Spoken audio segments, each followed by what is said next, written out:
Hello friends, இன்றைக்கி நம்ம என்ன பார்க்க போகிறோன்னா இந்த மஞ்சள் பூசணிக்காயில் ஒரு கடையல் பண்ண போகிறோம்.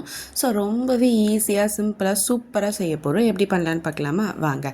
ஃபர்ஸ்ட் அதுக்கு இந்த மாதிரி தோலெல்லாம் சீவிட்டு அதை நம்ம கட் பண்ணி எடுத்து வச்சுக்கலாம். ஸோ இந்த மாதிரி க்யூபாக கட் பண்ணி எடுத்து வச்சுக்கிட்டால் ரொம்ப சீக்கிரமே வெந்துடும். ஸோ பூசணிக்காய் ஈஸியாகவே வெந்துடும். இது மாதிரி பண்ணால் இன்னுமே ஈஸியாக இருக்கும். ஸோ இதை நம்ம எடுத்து வச்சுக்கலாம். அதுக்கு முன்னாடி ஒரு நெல்லிக்காய் சைஸில் புளியில் தண்ணி ஊற்றி நம்ம ஊற வச்சுக்கலாம்.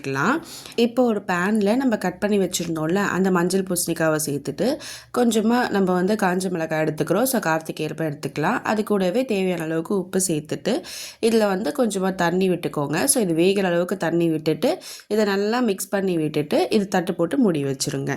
இப்போ ஒரு 2 மினிட்ஸ் கழித்து பார்த்தீங்கன்னா இது நல்லாவே வெந்துடும். ஸோ நான் ஆல்ரெடி சொன்ன மாதிரி மஞ்சள் பூசணிக்காய் சீக்கிரமே வெந்துடும். நம்ம ஆல்ரெடி புளி ஊற வச்சுருந்தோம்ல, ஸோ அதை நல்லா ஃபில்டர் பண்ணி எடுத்துகிட்டு அந்த தண்ணியை மட்டும் இதில் விட்டு நல்லா மிக்ஸ் பண்ணிவிட்டு தட்டு போட்டு மூடி வச்சுருங்க.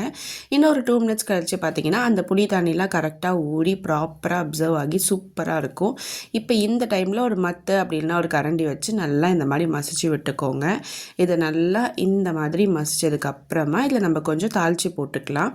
அதுக்கு என்னென்ன தேவைன்னு பார்த்தீங்கன்னா ஒரு பேனில் கொஞ்சமாக எண்ணெய் விட்டு எண்ணெய் சூடானதுக்கப்புறமா கடுகு, உளுத்தம்பருப்பு அண்டு கொஞ்சமாக வெங்காயம், கருவேப்பிலை இதை நல்லா வதக்கிட்டு இது கூடவே கொஞ்சமாக பெருங்காயத்தூள் இது எல்லாத்தையும் ஆட் பண்ணி நல்லா மிக்ஸ் பண்ணி விட்டுருங்க. இது நல்லா வதங்கினதுக்கு அப்புறமா நம்ம கடைஞ்சி வச்சுருந்தோம்ல அந்த கடையில் இதை சேர்த்து திருப்பியும் ஒரு தடவை நல்லா மிக்ஸ் பண்ணி விட்டுருங்க.